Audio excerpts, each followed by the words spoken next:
Halo semuanya, apa kabar? Kali ini kita mau coba cek kesehatan keuangan dari PT VKTR Teknologi Mobilitas Tbk, atau kita sebut aja VKTR ya, buat tahun buku 2025. Yuk kita mulai bedah singkatnya.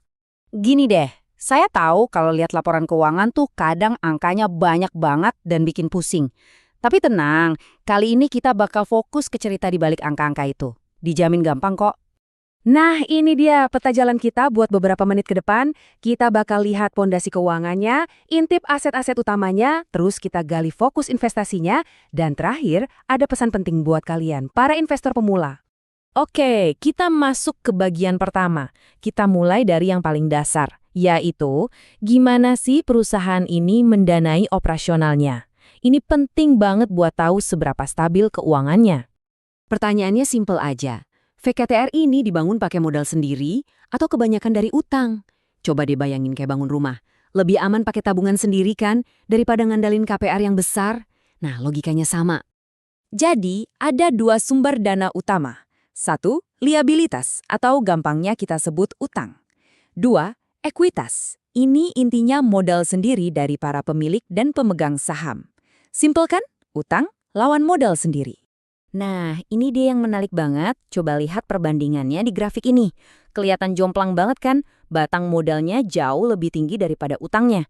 Ini gambaran pertama yang nunjukin kalau pondasinya kokoh.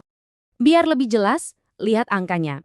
Total modal sendiri VKTR itu tembus 1.245 miliar rupiah, atau gampangnya 1,2 triliun lebih. Ini fondasi yang solid banget, sebagian besar dibangun pakai modal sendiri. Sekarang, coba kita bandingkan sama total utangnya yang cuma sekitar 553 miliar. Jadi poin utamanya di sini adalah struktur permodalan VKTR itu sehat banget karena utangnya rendah. Artinya, risiko keuangannya lebih kecil. Oke, kita udah tahu uangnya datang dari mana. Sekarang pertanyaannya, uang sebanyak itu dipakai buat apa aja? Yuk, kita intip isi garasinya VKTR. Grafik ini ngasih kita dua cerita penting loh. Pertama, lihat aset tetapnya yang melonjak. Artinya, mereka lagi gencar investasi buat jangka panjang. Kedua, piutang usahanya justru turun. Ini bagus, artinya mereka makin jago nagih duit dari pelanggan. Dua-duanya sinyal positif. Dan ini bukan angka karangan ya teman-teman, bisa dilihat langsung dari cuplikan laporan keuangannya, pos aset tetap memang nunjukin kenaikan yang signifikan. Ini bukti transparansi, sekaligus kita jadi belajar cara bacanya kan? Sekarang kita gali lebih dalam yuk soal lonjakan aset tetap tadi. Ini tuh sebenarnya sinyal apa sih buat strategi perusahaan ke depan? Kalau dihitung-hitung, total aset jangka panjang mereka itu naik sekitar 192 miliar rupiah hanya dalam setahun. Wah, ini bukan angka yang kecil ya. Pasti ada langkah strategis di baliknya. Jadi, kenapa naiknya bisa sebanyak itu? Nah, ini dia jawabannya. Perusahaan ternyata menggelontorkan dana lebih dari 246 miliar rupiah buat beli properti, pabrik, dan peralatan baru.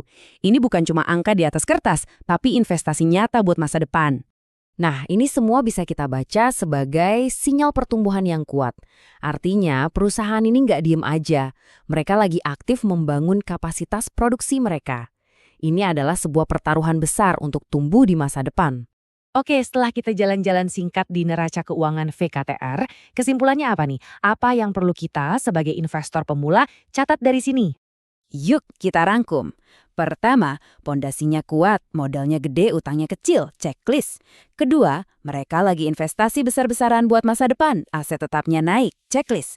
Ketiga, mereka makin efisien menagih pembayaran, piutangnya turun, checklist lagi. 3 poin yang sangat positif. Jadi, kesimpulannya, neraca keuangan VKTR ini kelihatannya sehat dan sangat strategis. Ini ngasih kita gambaran yang optimis, tapi tentu harus tetap hati-hati. Ingat ya, neraca ini cuma satu keping puzzle. Kita juga perlu lihat laporan laba ruginya, buat tahu seberapa untung perusahaan ini.